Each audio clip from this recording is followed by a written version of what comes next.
लेकिन गाना अब आएगा बैक टू बैक, शुरू हो चुका है, तैयारियां शुरू हो चुकी है। अब बैक टू बैक गाने आएंगे, धमाकेदार गाने आएंगे। राजा राम जी जमीनी स्तर से हैं तो पवन सिंह दिन भर हवा में थोड़ी उड़ते हैं, वो भी जमीनी स्तर से ही है। मतलब लोगों का कहना वो है भी इसी जमीन से उठे हुए हैं। तो उन्होंने कहा भी है कि आज वो कहवा लोग तो भाई घामा में गेहूँ काट दें, अब नहीं करेंगे तो आप लोग चढ़ बढ़ के करवाइए। अगर आप लोगों ने जिताया है किसी को तो आप लोग चढ़ जाइए एकदम विकास करवाने के लिए। ये एक्स्ट्रा एडवेंचर हब में आप लोगों का स्वागत है। तो फिलहाल मैं अभी हूँ शुभम जी के पास, पावर स्टार पवन सिंह जी के बारे में कुछ चर्चा करने के लिए आया हूँ। पवन सिंह जी के हारने के बाद आगे का क्या प्लान है, तो सबसे पहले स्वागत है शुभम भैया हमारे चैनल पर। आपका भी स्वागत है ब्रदर। पवन सिंह जी का हार के बाद अभी तक वो लाइव नहीं आए हैं, इसका क्या कारण है?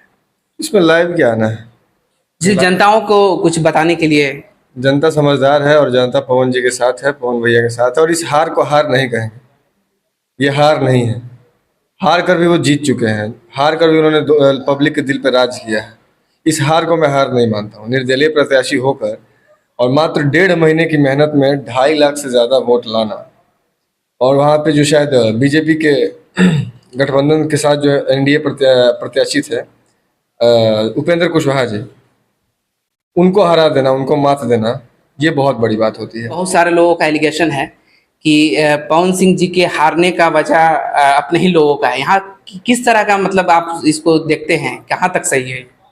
अब देखिए, कुछ तो कमी रह गई होगी, जहाँ तक अगर जनता को ऐसा लगता है कि कुछ तो कमी रह गई होगी, नहीं तो आप लोगों ने पहचानने में भूल कर दिया होगा। आपने आप पवन जी को एक नेता जैसा समझ रहे हैं, लेकिन वो नेता नहीं थे, वो आप लोगों के लिए बेटा बन के आए थे शायद। लेकिन जिस तरह से उनका माहौल चल रहा था, जिस तरह का दबदबा था पूरा, मतलब कि माहौल सिर्फ और सिर्फ पावर स्टार पवन सिंह पवन सिंह पवन सिंह, और उसके सिवा कुछ था ही नहीं। लेकिन एक बेग उनका मतलब जो पूरा जो सत्ता एक बेग चेंज हो गया, उसके बारे में क्या बोलिएगा? ये दर्शाता है कि आज भी बिहार में जातीय समीकरण के आधार पे वोटिंग होता है, मतलब कि जातिवाद हो रहा है एकदम होता है।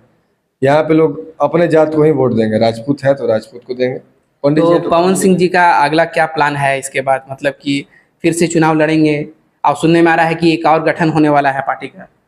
सुनने में था, लेकिन अभी इसको कंफर्म मैं नहीं करूंगा, अभी इस पे कोई टिप्पणी नहीं करूंगा। वैसा अगर न्यूज़ होगा तो मैं अपने चैनल से ज़रूर बताऊंगा। लेकिन हाँ, बात चल रही है पार्टी बनाने की, क्योंकि शायद अगले साल विधानसभा का चुनाव है, तो हो सकता है और पवन सिंह जी का जो सॉन्ग है वो अभी तक आया नहीं, 1.5 महीने से लोगों के सामने आ नहीं रहा है गाना, इसमें क्या है, क्या बोलिए? ये तो ठीक है, नहीं आ रहा क्योंकि बिजी थे भैया चुनाव प्रचार में, लेकिन गाना अब आएगा बैक टू बैक, शुरू हो चुका है, तैयारियां शुरू हो चुकी है। अब बैक टू बैक गाने आएंगे, धमाकेदार गाने आएंगे, इंतजार करिए बस। लेकिन ये चुनाव में खेसारी लाल जी को भी बुलाया गया, जिस तरह का माहौल लग रहा था, खेसारी लाल भी थे वहाँ पे, मतलब उनसे कुछ प्रभाव पड़ा कि नहीं पड़ा? बिल्कुल पड़ा, खेसारी लाल यादव जी भी। क्या मकसद था खेसारी लाल यादव जी को लाने के लिए? मकसद कुछ नहीं था, मकसद से थोड़ी वो इंसान लड़ रहा था। वो इंसान उन्होंने कहा था कि आप लोगों ने मेरी सेवा बहुत कर ली, अब मुझे मौका दीजिए, मैं आप लोगों का सेवा करना चाहता हूँ बेटा बनकर। और खेसारी लाल यादव जी भी हमारे बड़े भैया हैं, तो खेसारी भैया को भी बहुत बहुत धन्यवाद कि ये भाईचारा हमेशा बना रहे। और देखिए, होता है ना कि मैं इस जाति का हूँ तो इसी को वोट दूंगा, इसी चक्कर में ना लोग अच्छी चीज़ों को खो देते हैं, और यही हुआ है। नहीं तो सोचिए ना, जो इंसान जान देने का वादा कर दिया था कि अगर काराकाट की जनता के लिए जान देना पड़े तो दे दूंगा, अपना जो सैलरी मिलता है महीना का सांसद का, उस सैलरी का भी पवन रोटी नहीं खाएगा। उन्होंने बोला था उस पैसे का मैं गरीब बहन बेटियों का शादी कराऊंगा, फंड का 1 रुपया नहीं रखूंगा, पाली पुल बनवाऊंगा, डालमिया नगर फैक्ट्री चालू करूंगा, हर चीज़ तो उन्होंने बोला ही था। अरे यार, आप लोग को तो समझना चाहिए कि अगला इंसान सामने से इतना वादा कर रहा है तो एक बार मौका देकर जरूर देखें। अब देखिए, जो भी जीता है देखते हैं क्या विकास करते हैं। मैं भी यही हूँ, आप भी यही हैं, देखते हैं क्या होता है। हालांकि जनता को उम्मीद है तभी आपको जिताया गया है। आपको भी बहुत बहुत शुभकामनाएं। आप ऐसे ही आगे बढ़ते रहिए और काराकाट की जनता का विकास करते रहिए। अभी जो मतलब जिस तरह से अभी चुनाव अभी हुआ, जिस तरह से राजा राम जीते हैं, क्या लगता है राजा राम इस बार विकास करेंगे? क्योंकि वो बोलते हैं कि हम जमीनी स्तर से हैं, बहुत लोगों का कहना है, हम लोगों ने ग्राउंड रिपोर्टिंग किया है तो उन्होंने बोला कि वो जमीनी स्तर से हैं, और हमने भी बोला कि पावर स्टार पवन सिंह भी जमीनी स्तर से हैं। तो इसमें लोगों ने बोला कि नहीं, वो काम नहीं करेंगे। इस पर क्या कह सकते हैं? मतलब राजा राम जो कर देंगे वो पवन सिंह नहीं करने वाला। मतलब राजा राम जी जमीनी स्तर से हैं तो पवन सिंह दिन भर हवा में थोड़ी उड़ते हैं, वो भी जमीनी स्तर से ही है। मतलब लोगों का कहना है वो भी इसी जमीन से उठे हुए हैं। उन्होंने कहा भी है कि आज वो कहवा लोग तो भाई घामा में गेहूँ काट दें, देख लीजिए, आज भी कहेगा तो इस धूप में गेहूँ काट दूंगा।